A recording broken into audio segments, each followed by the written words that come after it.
Piece radio അന്നൂർ ഖുർആൻ learning programme. അസ്സലാമു അലൈക്കും വറഹ്മത്തുള്ളാഹി വബറകാതുഹു. ബിസ്മില്ലാഹ് വൽഹംദുലില്ലാഹ് വസ്സലാത്തു വസ്സലാമു അലാ റസൂലില്ലാഹ് വ ആലിഹി വസഹ്ബിഹി വമൻ വാലാഹ് വബഅദ്.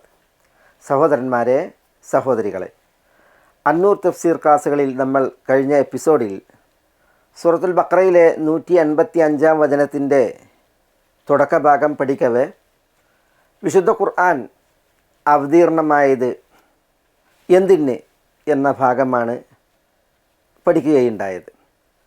നമ്മൾ പഠിച്ച വചനം ഈ ഭാഗമാണ്. ഹുദൻ ലിന്നാസി വബയ്യിനാതിൻ മിനൽ ഹുദ വൽ ഫുർഖാൻ എന്നത്.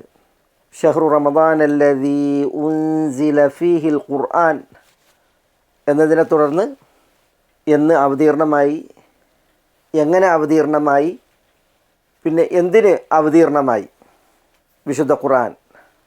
അതിൽ നമ്മൾ കഴിഞ്ഞ ക്ലാസ്സിൽ ഹുദൻ ലിന്നാസ്, അതേപോലെ വബയ്യിനാതിൻ മിനൽ ഹുദ വൽ ഫുർഖാൻ, ഇതിൻ്റെയൊക്കെ താല്പര്യമെന്ത്, ഉദ്ദേശമെന്ത് എന്നുള്ളത് പഠിക്കുകയുണ്ടായി. ഇനി നമുക്ക് ഇവിടെ ഒരു അനുബന്ധം മനസ്സിലാക്കാനുണ്ട്.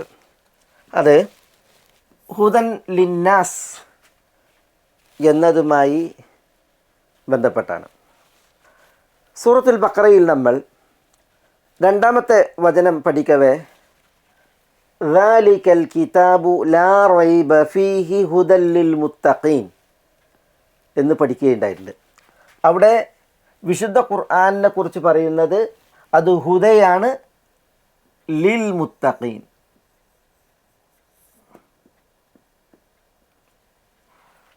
തഖ്വയുള്ളവർക്ക് ഹുദയാണ് എന്നാണ് അവിടെ പഠിച്ചത്.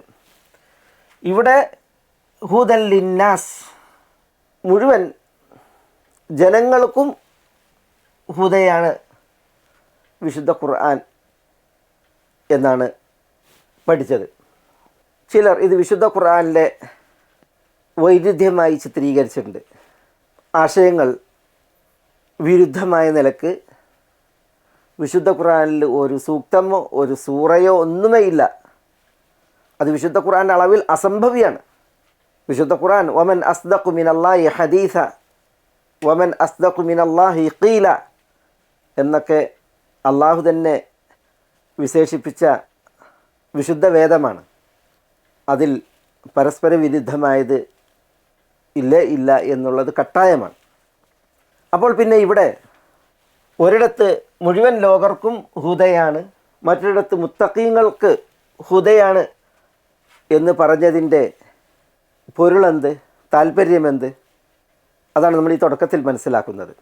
ഹിദായത്ത് അത് രണ്ടുണ്ട്. ഒന്ന് ഇൽമിയ എന്ന് പറയും, മറ്റൊന്ന് അമലിയ എന്ന് പറയും.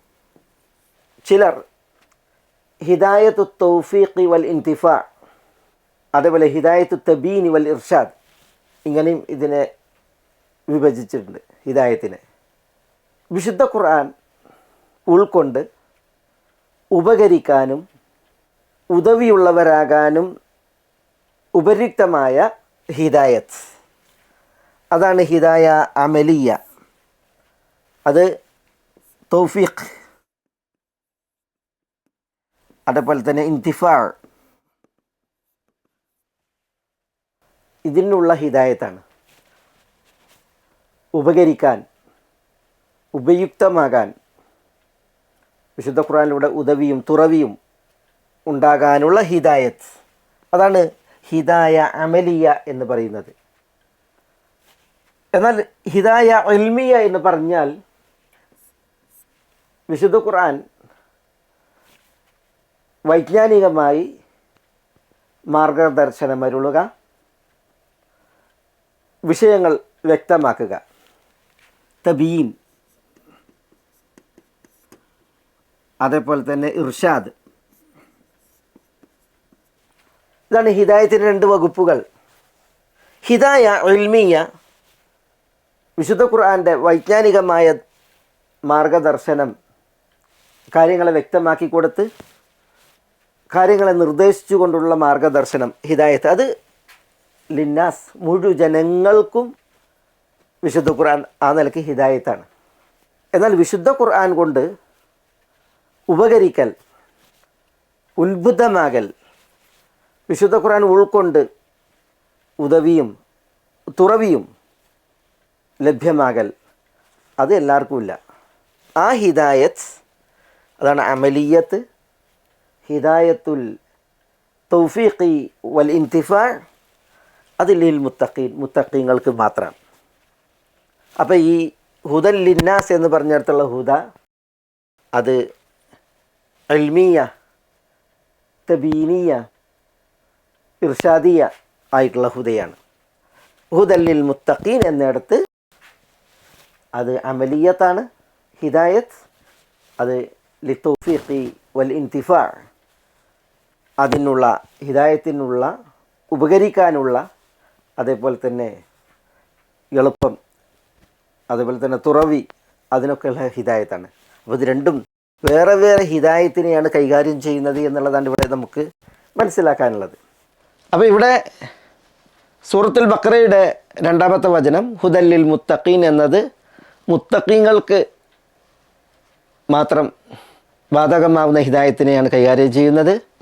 എന്നാൽ ഇവിടെ നമ്മുടെ ഈ 185-ാം വചനം, അവിടെ ഹുദൻ ലിന്നാസ് എന്നുള്ളത് ഹിദായ ആമ്മയാണ്, അത് മുഴുവൻ ജനങ്ങൾക്കുമുള്ള ഹിദായത്തിനെയാണ് കൈകാര്യം ചെയ്യുന്നത്. 2 ആയത്തുകളും തമ്മിൽ ഒരിക്കലും വൈരുദ്ധ്യമല്ല, വ്യത്യസ്തതയാണ് അറിയിക്കുന്നത്, വേറെ വേറെ വിഷയങ്ങൾ ആണ് ഉണർത്തുന്നത്.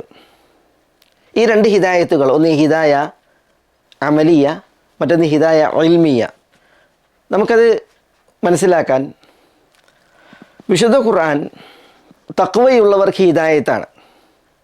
എങ്ങനെ ഹിദായത്താണ്? അമലിയത്തായി, കർമ്മപരമായി, അതേപോലെ ഇൻതിഫാഇൻ്റെയും തൗഫീഖിൻ്റെയും, വിശുദ്ധ ഖുർആൻ കൊണ്ട് ഉപകരിക്കുക, വിശുദ്ധ ഖുർആൻ ഉദവിയും തുറവിയും കനിയുക. റസൂലുള്ളാഹി സ്വല്ലല്ലാഹു അലൈഹി വസല്ലം വിശുദ്ധ ഖുർആൻ പാരായണം ചെയ്ത് കരഞ്ഞത്, വിശുദ്ധ ഖുർആനിൽ സ്വാധീനിക്കപ്പെട്ടത് നമ്മൾ ചരിത്രത്തിൽ വായിക്കുന്നു. ഇവിടെ നമ്മൾ പറഞ്ഞുപോയ ചരിത്രമാണത്. ഇബ്രാഹിം അലൈഹി സ്വലാത്തു വസ്സലാമയുടെ വിഷയത്തിൽ അള്ളാഹു അവതരിപ്പിച്ച സൂറത്ത് ഇബ്രാഹിമിലെ ആയത്ത്, റബ്ബി ഇന്നഹുന്ന അദ്ലൽന കസീറ മിനന്നാസ് ഫമൻ തബിഅനി ഫഇന്നഹു മിന്നി എന്ന ആയത്ത്. അതേപോലെ ഈസാ അലൈഹി സ്വലാത്തു വസ്സലാമയുടെ വിഷയത്തിൽ അള്ളാഹു അവതരിപ്പിച്ച സൂറത്തുൽ മാഇദയിലെ വചനം, ഇൻ തുഅദ്ദിബ്ഹും ഫഇന്നഹും ഇബാദുക വഇൻ തഗ്ഫിർ ലഹും ഫഇന്നക അൻതൽ അസീസുൽ ഹക്കീം എന്ന ആയത്ത്. ഈ 2 ആയത്തുകൾ ഓതി റസൂലുള്ളാഹി സ്വല്ലല്ലാഹു അലൈഹി വസല്ലം രാത്രി മുഴുവൻ കഴിച്ചു കൂട്ടിയത്, തിരുദൂതർ കരഞ്ഞത്, അള്ളാഹു സുബ്ഹാനഹു വ തആല ജിബ്രീൽ അലൈഹി സ്വലാത്തു വസ്സലാമയെ നിയോഗിച്ച് യാ മുഹമ്മദ് മല്ലദീ യുബ്കീക് അബ്ഷിർ ഇന്നാ ലാ നസൂക ഫി ഉമ്മത്തിക് എന്നൊക്കെ പറഞ്ഞ സംഭവം, നിങ്ങളുടെ ഉമ്മത്തികളുടെ വിഷയത്തിൽ ഒരിക്കലും നിങ്ങൾക്ക് പ്രയാസകരമാകുന്ന അവസ്ഥ ഉണ്ടാവുകയില്ല, നിങ്ങൾ സന്തോഷിക്കൂ എന്ന് പറഞ്ഞ് റസൂലുള്ളാഹി സ്വല്ലല്ലാഹു അലൈഹി വസല്ലം തങ്ങളുടെ കരച്ചിലടക്കാൻ, ആശ്വസിപ്പിക്കാൻ അള്ളാഹു ജിബ്രീൽ അലൈഹി സ്വലാത്തു വസ്സലാമയെ നിയോഗിച്ച സംഭവത്തിൽ ഇവിടെ 2 ആയത്തുകൾ ഓതിയാണ് റസൂലുള്ളാഹി സ്വല്ലല്ലാഹു അലൈഹി വസല്ലം അതിൽ സ്വാധീനിക്കപ്പെട്ട് കരഞ്ഞ ചരിത്രം നമ്മൾ വായിക്കുന്നത്. തിരുദൂതരുടെ സമക്ഷത്തിൽ ഖുർആൻ ഓതിയപ്പോൾ ഇബ്നു മസ്ഊദ് റളിയല്ലാഹു തആല അൻഹു തിരുദൂതരെ കണ്ടത് ഫൈദ ഐനാഹു തദ്രിഫാൻ എന്ന് പറഞ്ഞില്ലേ, 2 കണ്ണുകളും നിറഞ്ഞൊലിക്കുകയായിരുന്നു. അപ്പോൾ വിശുദ്ധ ഖുർആൻ കേട്ട് അതിൽ സ്വാധീനിക്കപ്പെട്ട് മനസ്സലിഞ്ഞ് കണ്ണ് കരഞ്ഞ് വർത്തിക്കുന്ന ആ ഒരു ഹിദായത്ത്, അതാണ് ഹിദായത്തുൻ അമലിയ, ഹിദായത്തു തൗഫീഖ്, അതേപോലെ തന്നെ ഹിദായത്തുൽ ഇൻതിഫാ എന്ന് പറയുന്ന ഹിദായത്ത്. അത് മുത്തഖീങ്ങൾക്ക് മാത്രം ഖുർആൻ്റെ ഹുദയാണ്. അബൂബക്കർ സിദ്ദീഖ് റളിയല്ലാഹു തആല അൻഹു തിരുവിയോഗത്തോടടുത്ത നാളുകളിൽ നബി സല്ലല്ലാഹു അലൈഹി വസല്ലം തങ്ങൾക്ക് നിസ്കരിക്കാൻ വരാൻ പ്രയാസം നേരിട്ട സന്ദർഭത്തിൽ മുർ അന്നാസ് ഫല്യുസല്ലു, അബ്ദുല്ലാഹി ഇബ്നു സമ്മയോട് റസൂലുള്ള പറയുന്നുണ്ട് സല്ലല്ലാഹു അലൈഹി വസല്ലം, ജനങ്ങളോട് നിസ്കരിക്കാൻ പറയൂ. അപ്പോൾ അബ്ദുല്ലാഹി ഇബ്നു സമ്മ റസൂലുള്ളാഹി സ്വല്ലല്ലാഹു അലൈഹി വസല്ലം തങ്ങളുടെ ഭാര്യ സൗദ ബിൻത് സമ്മയുടെ സഹോദരൻ അബ്ദുള്ള റസൂലുള്ളാഹി സ്വല്ലല്ലാഹു അലൈഹി വസല്ലം തങ്ങൾ നിസ്കരിക്കാൻ കൽപ്പിച്ചതനുസരിച്ച് അദ്ദേഹം ജനങ്ങളോട് നിസ്കരിക്കാൻ പോകുമ്പോൾ ഉമറിനെയാണ് കണ്ടത്. യാ ഉമർ സല്ലി ബിന്നാസ് ഫസല്ല ബിഹിം. അങ്ങനെ ഉമർ എന്നോട് നിസ്കരിക്കാൻ കൽപ്പിച്ചു. ഉമർ റളിയല്ലാഹു അൻഹു നിസ്കരിച്ചു. അപ്പോൾ റസൂലുള്ളാഹി സ്വല്ലല്ലാഹു അലൈഹി വസല്ലം തങ്ങൾ ഉമറിൻ്റെ ശബ്ദം കേട്ടു. അദ്ദേഹം ഒച്ചത്തിൽ ഓതുന്ന ആളായിരുന്നു ഉമർ. അപ്പോൾ റസൂലുള്ളാഹി സ്വല്ലല്ലാഹു അലൈഹി വസല്ലം തങ്ങൾ ഇത് ഉമറിൻ്റെ ശബ്ദമല്ലേ? യഅ്ബല്ലാഹു അസ്സ വജൽ ദാലിക വൽ മുഅ്മിനൂൻ മുറു അബൂബക്കറിൻ ഫലിയുസല്ലി ബിന്നാസ്. അബൂബക്കറിനോട് ജനങ്ങൾക്ക് ഇമാമായി നിസ്കരിക്കാൻ കൽപ്പിക്കൂ. അള്ളാഹുവും മുഅ്മിനുകളും അബൂബക്കറിനെ അല്ലാതെ കൂട്ടാക്കൂല എന്ന് പറഞ്ഞപ്പോൾ ആ സംഭവത്തിൽ നമ്മൾ ആയിഷ റളിയല്ലാഹു തആലയുടെ പ്രതികരണം വായിക്കുന്നുണ്ട്. ഇന്ന അബൂബക്കറിൻ റജുലുൻ റഖീഖുൻ ലാ യംലികു ദംഅഹു വ ഇന്നഹു ഇദാ ഖറഅൽ ഖുർആന ബക. അബൂബക്കർ റളിയല്ലാഹു തആലാനു ലോല പ്രകൃതനാണ്. അദ്ദേഹത്തിൻ്റെ കണ്ണീർ തുള്ളികളെ നിയന്ത്രിക്കാനാവില്ല. അദ്ദേഹം ഖുർആൻ ഓതിയാൽ കരയും.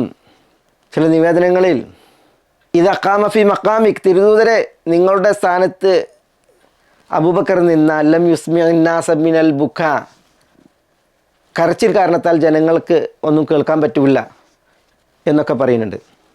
ഇതൊക്കെ ഉണർത്തിയത് എന്തിനാ? ഖുർആൻ ഹുദയാണ് മുത്തഖീങ്ങൾക്ക്.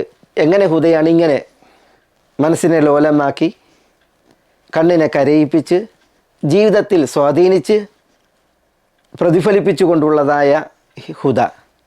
അതാണ് ഹിദായത്തുൻ അമലിയ. മക്കയിൽ ഖുറൈശികൾ ഖുർആനിൽ സ്വാധീനിക്കപ്പെട്ടിരുന്നു. എങ്ങനെ? അബൂബക്കർ സിദ്ദീഖ് റളിയല്ലാഹു തആലാനുവിൻ്റെ ഖുർആൻ പാരായണം അവർ കേട്ടതിനാൽ. അബൂബക്കർ റളിയല്ലാഹു അൻഹു ഹിജ്റ പോവുകയായിരുന്നു. അപ്പോൾ ഇബ്നു ദഖിന്ന വഴിയിൽ തടഞ്ഞുകൊണ്ട് പറഞ്ഞു, എവിടേക്കാണ് പോകുന്നത്? അപ്പോൾ പറഞ്ഞു, ഖുറൈശികൾ എന്നെ നാട്ടിൽ നിന്ന് ഇറക്കി, ഞാനിനി നാട് വിട്ടു പോവുകയാണ്. അപ്പോൾ ഇബ്നു ദഖിന്ന അബൂബക്കർ റളിയല്ലാഹു അൻഹു തടഞ്ഞു. ലാ തഖ്റുജ് വലാ തുഖ്റജ്, അങ്ങ് പുറത്തു പോകാൻ പാടില്ല, പുറത്താക്കപ്പെടാൻ പാടുള്ളതല്ല. എന്നിട്ട് അബൂബക്കർ റളിയല്ലാഹു അൻഹുവിൻ്റെ ഗുണഗണങ്ങൾ എണ്ണി ഖുറൈശികളോട് വന്നിട്ട് അദ്ദേഹം കയർത്തു സംസാരിച്ചു. അബൂബക്കറിനെ പോലുള്ള ഒരാൾ മക്ക വിട്ടു പോകാൻ പാടുള്ളതല്ല, പുറത്താക്കപ്പെടാവതല്ല. യക്സിബുൽ മഅദൂം, ഇല്ലാത്തവന് നേടിക്കൊടുക്കുന്ന, യസിലുർ റഹിം, രക്തബന്ധം ചാർത്തുന്ന, യഹ്മിലുൽ കൽ, പ്രാരാബ്ദം പേറുന്നവനെ താങ്ങുന്ന, യഖ്രി ദൈഫ്, അതിഥികളെ സൽക്കരിക്കുന്ന, യുഈനു അലാ നവായിബിൽ ഹഖ്, കാലക്കെടുതികൾ ഉണ്ടാകുമ്പോൾ സഹായഹസ്തങ്ങൾ നീട്ടുന്ന മനുഷ്യനാണ് അബൂബക്കർ. അതുകൊണ്ട് ഞാൻ അബൂബക്കറിന് അഭയം നൽകിയിരിക്കുന്നു, അദ്ദേഹം മക്കയിൽ കഴിയട്ടെ എന്ന് പറഞ്ഞ് ഇബ്നു ദഖിൻ അബൂബക്കർ റളിയല്ലാഹു മക്കയിൽ വീണ്ടും കൊണ്ടുവന്ന് പാർപ്പിച്ച് ആ ചരിത്രം വിശദീകരിക്കുന്ന സമയത്ത് കാണാം, അബൂബക്കർ റളിയല്ലാഹു അൻഹു ഉറക്കനെ ഓതി വീട്ടിൽ നിസ്കരിക്കുമായിരുന്നു. അത് കേട്ട് ഖുറൈശികൾ കേൾക്കാൻ ഒത്തുകൂടും. സ്ത്രീകളും കുട്ടികളും വിശിഷ്യ അവർ അദ്ദേഹത്തിൻ്റെ പാരായണം ശ്രവിക്കാൻ വേണ്ടിയിട്ട് ഒരുമിച്ച് കൂടും. അതോടുകൂടി ഖുറൈശികൾ ഇബ്നു ദഖിന്നക്കെതിരിൽ ഇറങ്ങിയതും അബൂബക്കർ റളിയല്ലാഹു അൻഹു പരസ്യമായി ഓതുന്നത് വിലക്കിയതുമൊക്കെ ചരിത്രത്തിൽ ആ സംഭവത്തിൽ കാണാം. വക്കാന യുസല്ലി ഫീഹി, വീട്ടിന് മുറ്റത്ത് അദ്ദേഹം ഒരു മസ്ജിദ് ഉണ്ടാക്കി അതിൽ നിസ്കരിക്കുമായിരുന്നു. വയഖ്റഉൽ ഖുർആൻ, ഖുർആൻ ഓതുമായിരുന്നു. ഫയഖിഫു അലൈഹി നിസാഉൽ മുശ്രിക്കീൻ വ അബ്നാഉഹും വഹും യഅജബൂന മിൻഹു വയൻദുറൂന ഇലൈഹി എന്നാണ്. ഖുറൈശി സ്ത്രീകളും കുട്ടികളൊക്കെ അദ്ദേഹത്തിൻ്റെ ഓത്ത് കേൾക്കാൻ വേണ്ടി നിൽക്കും. അവരൊക്കെ ആശ്ചര്യം കൂറും, അദ്ദേഹത്തെ നോക്കും. എന്നിട്ട് ചരിത്രത്തിലാണ് വക്കാന അബൂബക്കർ റജുലൻ ബക്കാഅൻ ലാ യംലികു ഐനൈഹി ഇദാ ഖറഅൽ ഖുർആൻ. അബൂബക്കർ റളിയല്ലാഹു അൻഹു കരയുന്ന വ്യക്തിത്വമായിരുന്നു. ഖുർആൻ ഓതിയാൽ അദ്ദേഹത്തിൻ്റെ കണ്ണുകളെ നിയന്ത്രിക്കാനാകുമായിരുന്നില്ല, അങ്ങനെ അദ്ദേഹം കരയുമായിരുന്നു എന്നാണ്. ഞാനിതെന്തിനാണ് പറഞ്ഞത്? വിശുദ്ധ ഖുർആൻ ഇങ്ങനെ സ്വാധീനിച്ചും പ്രതിഫലിപ്പിച്ചും ഹിദായത്താണ്. അത് മുത്തഖീങ്ങൾക്കുള്ള ഹിദായത്താണ്. അത് ചരിത്രത്തിൽ അതിൻ്റെ ഉദാഹരണങ്ങൾ ധാരാളം. ഇപ്പോൾ ഉമർ റളിയല്ലാഹു തആല അൻഹു, അൽഖമ ഇബ്നു വഖാസ് പറയാണ്, ഉമറിൻ്റെ പിന്നിൽ നിസ്കരിക്കായിരുന്നു. ഉമർ സൂറത്ത് യൂസുഫ് ഓതി. അങ്ങനെ യൂസുഫ് അലൈഹി സ്വലാത്തു വസ്സലാമിനെ കുറിച്ചുള്ള പരാമർശം വരുമ്പോഴെല്ലാം സമീഅതു നശീജഹു മിൻ വറാഇ സുഫുഫ്, സഫുകൾക്ക് പിന്നിൽ ഉമറിൻ്റെ ഏങ്ങൽ, കരച്ചിൽ ഞാൻ കേൾക്കുമായിരുന്നു എന്നാണ് അൽഖമ പറയുന്നത്. അബ്ദുല്ലാഹ് ഇബ്നു ശദ്ദാദ് പറയാണ്, സമീഅതു നശീജ ഉമർ വാന ഫി ആഖിരി സുഫുഫ്, ഏറ്റവും പുറകിലെ സഫിലാണ് ഞാൻ നിസ്കരിക്കുന്നത്, പക്ഷേ ഉമറിൻ്റെ കരച്ചിൽ ഞാൻ കേൾക്കും. എപ്പോൾ? ഉമർ ഓതുമ്പോൾ എന്തോതുമ്പോൾ ഇന്നമ അഷ്കൂ ബസ്സി വഹുസ്നി ഇലല്ലാ എന്ന സൂറത്ത് യൂസുഫിൽ ആയത്ത് ഓതിയപ്പോൾ കരഞ്ഞത് ബേക്കിൽ കേട്ടതാണ് നമ്മൾ ചരിത്രത്തിൽ വായിക്കുന്നത്. ഇതുപോലെ ധാരാളം സംഭവങ്ങൾ നബ്സുല്ലാസ്ലമത്തങ്ങളുടെ അളവിൽ, ഉമറിൻ്റെ അളവിൽ, അബൂബക്കർ, ഉമർ, ഉസ്മാൻ, അലി ഇവരുടെ ഒക്കെ സഹാബികളുടെയൊക്കെ ചരിത്രത്തിൽ നമ്മൾ വായിക്കുന്നു. ഞാനിത് ഉദാഹരിച്ചത് എന്ത് മനസ്സിലാക്കാനാണ്? വിശുദ്ധ ഖുർആൻ്റെ ഹിദായത്ത് അത് രണ്ടുണ്ട്. ഒന്ന് തൗഫീഖിൻ്റെ, ഇന്തിഫായിൻ്റെ, ഉപകരിക്കുന്നതിൻ്റെ, വിശുദ്ധ ഖുർആൻ ഉദവി, തുറവി, എളുപ്പം കനിയുന്നതിൻ്റെ ഹിദായത്ത്. അതാണ് ഹിദായ അമലിയ, പ്രായോഗികമായി പ്രാവർത്തികമായിട്ടുള്ളതായ ഹിദായത്ത്. അതാണ് ഹുദൻ ലിൽ മുത്തഖീൻ എന്നത് കൈകാര്യം ചെയ്യുന്നത്. എന്നാൽ ഹുദൻ ലിന്നാസ്, മുഴുജനങ്ങൾക്കും ഹുദ എന്ന് പറഞ്ഞാൽ വിശുദ്ധ ഖുർആൻ വിശ്വസിച്ചവനും അവിശ്വസിച്ചവനും, സത്യാന്വേഷിക്കും സത്യനിഷേധിക്കും, ഏകദൈവ വിശ്വാസിക്കും ബഹുദൈവ വിശ്വാസിക്കും എല്ലാവർക്കും ഹിദായത്താണ്. ആ ഹിദായത്ത് ഇൽമിയത്താണ്. വൈജ്ഞാനികമായി കാര്യങ്ങൾ വ്യക്തതയ്ക്ക്, അതേപോലെ നിർദ്ദേശം ഉപദേശം കനിഞ്ഞുകൊണ്ടൊക്കെ എല്ലാവർക്കും ഹിദായത്താണ്, എല്ലാവർക്കും മാർഗദർശകമാണ്. അൽ വലീദ് മുശ്രിക്കുകൾക്ക് വേണ്ടി ഉത്ബത്ത് നബി സല്ലല്ലാഹു അലൈഹി വസല്ലം തങ്ങളുടെ അടുക്കൽ വന്ന് സംസാരിച്ച ചരിത്രം ഇവിടെ നമ്മൾ പറഞ്ഞിട്ട് മുമ്പ്. നബി സല്ലല്ലാഹു അലൈഹി വസല്ലം തങ്ങൾ അദ്ദേഹത്തെ കേട്ടു, പറയാനുള്ളതെല്ലാം പറയാൻ സമ്മതിച്ചു. എന്നിട്ട് നബി സല്ലല്ലാഹു അലൈഹി വസല്ലം തങ്ങൾക്ക് പറയാനുള്ളത് എന്താ പറഞ്ഞു കൊടുത്തത്? ഹാമീം തൻസീലും മിനർ റഹ്മാനിർ റഹീം കിതാബും ഫുസ്സിലത് ആയാതുഹു ഖുർആനൻ അറബിയ്യൻ ലിഖൗമി യഅലമൂൻ ബഷീറൻ വനദീറ എന്ന് തുടങ്ങിയിട്ടുള്ള ആയത്താണ്. സൂറത്തുൽ ഫുസ്സിലത്തിൻ്റെ തുടക്ക ഭാഗങ്ങളാണ് ഓതിക്കൊടുത്ത്. ഇതേപോലെ നബി സല്ലല്ലാഹു അലൈഹി വസല്ലം തങ്ങൾ ലോകർക്ക് ഖുർആൻ ഓതി അവർക്ക് കാര്യങ്ങൾ വ്യക്തമാകാൻ, നെല്ലും പതിരും വേർതിരിയാൻ, സത്യം ഗ്രഹിക്കാൻ, അസത്യം ബോധ്യപ്പെടാൻ, ആ നിലക്ക് ഇൽമിയായ വ്യക്തത കനിയുന്ന മാർഗനിർദ്ദേശം നൽകുന്ന ഹിദായത്താണ് വിശുദ്ധ ഖുർആൻ. അത് മാലോകർക്കെല്ലാം. ആ ഹിദായത്തിനെയാണ് ഇവിടെ ഹുദൻ ലിന്നാസ് എന്ന ഹുദ കൈകാര്യം ചെയ്യുന്നത്.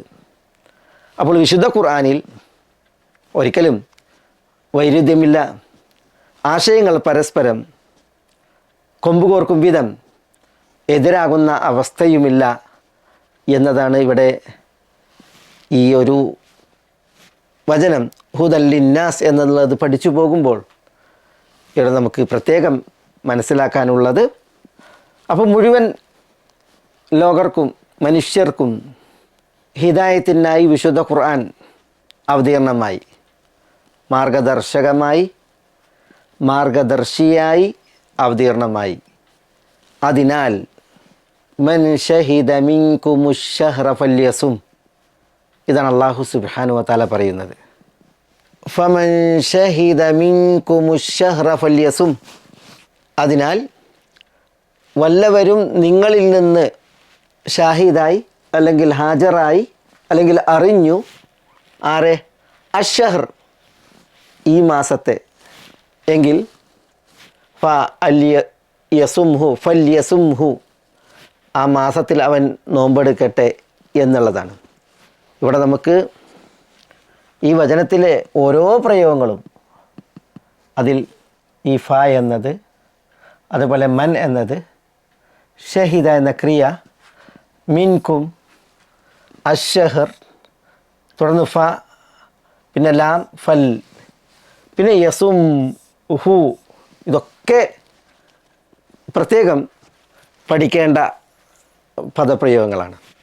അതിൽ അല്ലാഹു സുബ്ഹാനഹു വ തആല വിശുദ്ധ ഖുർആൻ അവതരിക്കാൻ തിരഞ്ഞെടുത്ത മാസം അത് റമദാൻ മാസം. ആ മാസത്തിന് സാക്ഷിയാകുന്നവർ അതിൽ നോമ്പെടുക്കട്ടെ എന്ന് പറയുമ്പോൾ റമദാൻ മാസത്തെയും വിശുദ്ധ ഖുർആനെയും നമ്മൾ ഗൗരവത്തിൽ കാണണം, അതിൻ്റെ മഹത്വം ഉൾക്കൊള്ളണം. ഒപ്പം അതിൽ അല്ലാഹു സുബ്ഹാനഹു വ തആല നോമ്പിനെ നിർബന്ധമാക്കി, നോമ്പ് കൊണ്ട് കൽപ്പിച്ചു. അപ്പോൾ ഈ നോമ്പെടുക്കുന്നതിൻ്റെ പ്രാധാന്യം, അതിൻ്റെ ഗൗരവം, അത് നമ്മൾ മനസ്സിലാക്കേണ്ടതുണ്ട്. ഈ ഒരു ചേർത്ത് പറച്ചിലിൽ ഇവിടെ ഈ ഫ ഉൽ ഫസീഹയാണ്. അതിനാൽ എന്ന് പറഞ്ഞാൽ വലിയ ഒരാശയത്തെയാണത് ഉൾക്കൊള്ളുന്നത്. റമദാനിൽ വിശുദ്ധ ഖുർആനെ അള്ളാഹു അവതരിപ്പിച്ചു. ആ അവതരണത്തിൻ്റെ ഉദ്ദേശവും ലക്ഷ്യവും അത് നമ്മൾ മനസ്സിലാക്കി. ഹുദൽ ലിന്നാസ് എന്ന് തുടങ്ങിയുള്ള ഭാഗം പഠിക്കവേ, അതിനാൽ അപ്പോൾ ഇവിടെ വിശുദ്ധ ഖുർആനിന് കുറേ ഷറഫുകൾ, സ്ഥാനങ്ങൾ, മഹത്വങ്ങൾ മനസ്സിലാക്കാനുണ്ട്. വിശുദ്ധ ഖുർആൻ്റെ അവതീർണതയ്ക്ക് ഇബ്നു കസീർ റഹ്മത്തുള്ളാഹി അലൈഹി ഫജ്തമഅ ലിഹാദൽ ഖുർആനി അഷ്റഫു മിൻ കുല്ലിൽ വുജൂഹ് എന്ന് പറഞ്ഞ് കുറേ ഷറഫുകൾ എണ്ണുന്നുണ്ട്. എല്ലാ നിലക്കും വിശുദ്ധ ഖുർആനിന് ഷറഫ് സമ്മേളിച്ചു എന്നാണ്, മഹത്വവും സ്ഥാനവും. വിശുദ്ധ ഖുർആൻ്റെ അവതീർണതയിൽ എവിടെ ഇറങ്ങി? സ്ഥലം നോക്കിയാൽ പ്രഥമമായുള്ള അവതരണം അത് വിശുദ്ധ മക്കയിൽ, ജബലുൻ നൂറിന് മുകളിൽ ഹിറ എന്ന ഗുഹയിൽ. മക്ക ഏറ്റവും ശ്രേഷ്ഠമായ സ്ഥലം. പിന്നെ അവിടെ തുടർന്ന് വിശുദ്ധ ഖുർആൻ ഇറങ്ങിയത് മക്കയും മദീനയും, പിന്നെ ഈ രണ്ട് ഹറമുകളുടെ ഓരങ്ങൾ അവിടങ്ങളിലാണ്. അപ്പോൾ ഇറങ്ങിയ സ്ഥലം നോക്കിയാൽ, പിന്നെ ഇറങ്ങിയ കാലം, സമാൻ, വിശുദ്ധ ഖുർആൻ്റെ അവതീർണതയുടെ തുടക്കം നമ്മൾ മനസ്സിലാക്കിയില്ലേ? വിശുദ്ധ റമദാൻ മാസത്തിലാണ്.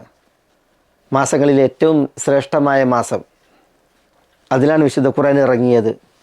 അതും ഏറ്റവും ശ്രേഷ്ഠമായ രാത്രിയിൽ, ലൈലത്തുൽ ഖദർ. ഇന്ന അൻസൽനാഹു ഫീ ലൈലത്തിൽ ഖദർ, ഇന്ന അൻസൽനാഹു ഫീ ലൈലത്തിൻ മുബാറകത്തിൻ. അനുഗ്രഹീതരാവ്, അവിടെയാണ് വിശുദ്ധ ഖുർആൻ ഇറങ്ങിയത്. വിശുദ്ധ ഖുർആൻ അള്ളാഹുവിൽ നിന്ന് ഇറക്കിയത് നസല ബിഹി റൂഹുൽ അമീൻ, വിശ്വസ്തനായ ആത്മാവ് ജിബ്രീൽ അലൈഹിസ്സലാത്തു വസ്സലാമയാണ്. അഷ്റഫുൽ മലായിക, മലക്കുകളിൽ ഏറ്റവും സ്ഥാനമുള്ള ഷറഫുള്ള മലക്ക്. അപ്പോൾ മലക്ക് ജിബ്രീൽ ഇതുകൊണ്ട് ഇറങ്ങി. എവിടേക്ക് ഇറങ്ങി? അത് അഷ്റഫുൽ ബഷർ, മനുഷ്യരിൽ ഏറ്റവും ഷറഫുള്ള മുഹമ്മദ് നബി സല്ലല്ലാഹു അലൈഹി വസല്ലം തങ്ങൾക്ക്, അലാ ഖൽബിക് ലിതകൂന മിനൽ മുൻദിരീൻ. അപ്പോൾ അവിടെ ഏറ്റവും ശ്രേഷ്ഠനായ ബഷർ, മനുഷ്യനാണ് ഇത് ഇറക്കിയത്. വിശുദ്ധ ഖുർആൻ്റെ അവതീർണത ബിലിസാനിൻ അറബിയിൻ മുബീനിൻ, വ്യക്തമായ അറബി ഭാഷയാണ്. ഭാഷകളിൽ അറബി ഭാഷ അഷ്റഫുൽ ലുഗാത്ത്, ഏറ്റവും സ്ഥാനമുള്ള ഭാഷയാണ്. അല്ലാഹു സുബ്ഹാനഹു വ തആല വിശുദ്ധ ഖുർആനെ ഈ നിലക്കുള്ള ഷറഫുകളെല്ലാം സമ്മേളിച്ച നിലക്കാണ് അവതരിപ്പിച്ചത്. മക്ക ഏറ്റവും ഷറഫുള്ള സ്ഥലം, റമദാൻ ഏറ്റവും ഷറഫുള്ള മാസം, ലൈലത്തുൽ ഖദർ ഏറ്റവും ഷറഫുള്ള രാവ്, ജിബ്രീൽ മലക്കുകളിൽ ഏറ്റവും ഷറഫുള്ള വ്യക്തിത്വം, മുഹമ്മദ് നബി സല്ലല്ലാഹു അലൈഹി വസല്ലം മനുഷ്യരിൽ ഏറ്റവും ഷറഫാക്കപ്പെട്ട വ്യക്തിത്വം, ഭാഷകളിൽ ഏറ്റവും ഷറഫുള്ള ഭാഷ, വിശുദ്ധ ഖുർആൻ്റെ ഭാഷ അറബി ഭാഷ. ഈ ഷറഫുകളൊക്കെ സമ്മേളിച്ചുകൊണ്ട് വിശുദ്ധ ഖുർആൻ്റെ അവതീർണതയ്ക്ക് സാക്ഷിയായി റമദാൻ മാസം, അതിലെ ലൈലത്തുൽ ഖദർ, ആ തുടക്ക അവതീർണത, അത് അന്ന് റമദാൻ 25 രാവിൽ 24 രാത്രി, അത് നമ്മൾ ഹദീസിൽ പഠിച്ചതാണ്. വാസില ഇബ്നുൽ അസ്ഖ റളിയല്ലാഹു അൻഹുവിൽ നിന്നുള്ള ഹദീസിൽ അള്ളാഹു സുബ്ഹാനഹു വ തആല ഇങ്ങനെ ഒരു അനുഗ്രഹീത വേദം അവതരിപ്പിച്ചു. അതുകൊണ്ട് തന്നെ ഷഹ്റു റമദാൻ അല്ലദീ ഉൻസില ഫീഹിൽ ഖുർആനു ഹുദൻ ലിന്നാസി വബയ്യിനാത്തിൻ മിനൽ ഹുദാ വൽ ഫുർഖാൻ. അള്ളാഹു സുബ്ഹാനഹു വ തആല ഈ രീതിയിൽ വിശുദ്ധ ഖുർആനെ അവതരിപ്പിച്ചതിനാൽ മൻ ഷഹിദ മിൻകുമുശ് ശഹ്റ ഫല്യസും, ഈ റമദാൻ മാസത്തിന് നിങ്ങളിൽ സന്നിഹിതർ ഹാജറുള്ളവർ അവൻ നോമ്പെടുക്കട്ടെ എന്നാണ്. ഞാൻ പറഞ്ഞു, ഓരോ പ്രയോഗങ്ങളും വിശാലമായ ആശയങ്ങളെയാണ് പ്രതിദാനം ചെയ്യുന്നത്. കുറേ ഹുക്കുമുകൾ നമുക്കിതിൽ മനസ്സിലാക്കാനുണ്ട്. അടുത്ത എപ്പിസോഡിൽ ബിഇദ്നില്ലാഹ്. അസ്സലാമു അലൈക്കും വറഹ്മത്തുള്ളാഹി വബറകാതുഹു.